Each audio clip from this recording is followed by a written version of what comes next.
It is around the year 1192, give or take, and between Assisi and Perugia there is open war.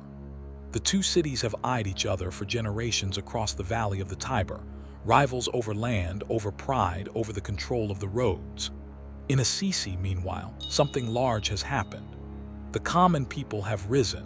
They have torn down the imperial fortress that loomed over the town, and many of the nobles have fled to Perugia, where they now plot their return.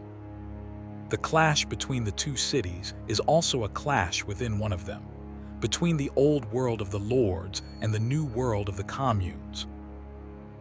The decisive encounter comes at Collestrada, a low hill near the Tiber, along the road that joins the two cities in the year 1202. The militia of Assisi, in which Francesco rides as well, runs into the army of Perugia and into the exiled Assisian nobles fighting on the other side. For the young merchant, this is the debut he had dreamed of. At last the arms, the horse, the chance to win the honor he has been hungry for. The reality is something else. The battle is a rout for Assisi. Many of the dead stay on the field, and the survivors are taken prisoner and led off to Perugia. Here a small detail comes into play that says a great deal about his place in the world. The prisoners were not all treated alike. The nobles, the ones who could pay a ransom, were kept apart and handled with a certain care because they were worth money. Francesco, though he was the son of a rich merchant and not a knight by blood, ends up among these, in the custody reserved for those who might be ransomed. His father's money, once again, buys him a place in between, suspended between two worlds. The imprisonment lasts about a year. You have to picture what that meant. A young man used to the feasts, to costly clothes, to the freedom of the streets of Assisi, shut in a Perugian cell with other captives, in the uncertainty of the ransom, while outside the bargaining between the cities drags on and on. It is the first true halt in his headlong run. For the first time, money is not enough to buy him what he wants, his freedom, and the dream of glory has turned over into a humiliating defeat. The sources hand down a particular that photographs his character in that darkness. Among the prisoners there was one insufferable companion, a man everyone avoided and despised. Francesco, instead, stayed close to him, treated him with courtesy, tried to keep up the spirits of them all. To the companions who were astonished at his cheerfulness in such conditions, he answered, according to Celano, that a day would come when he was venerated by the whole world. It was still the language of the nightly dream, the conviction of a glorious destiny, but already bending toward a direction he himself did not understand. Then the illness. Freed at last through the ransom and brought back home, Francesco is no longer the man he was.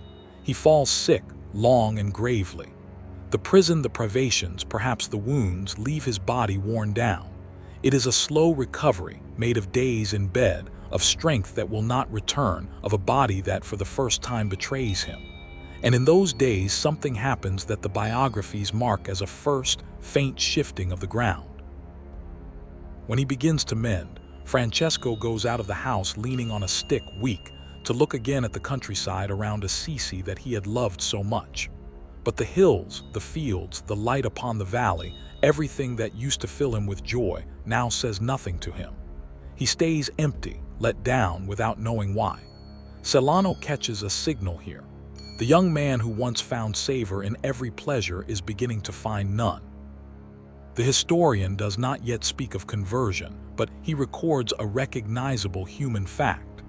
After the collapse of the war and the trial of the sickness, the old world of his desires has lost its taste, and there is as yet nothing to take its place. It matters not to turn this passage into a sudden miracle. There is no voice from heaven, there is no lightning stroke. There is a boy of 20 who has seen defeat, who has known prison, who has crossed through an illness, and who finds himself emptied of his dreams without having any new ones yet.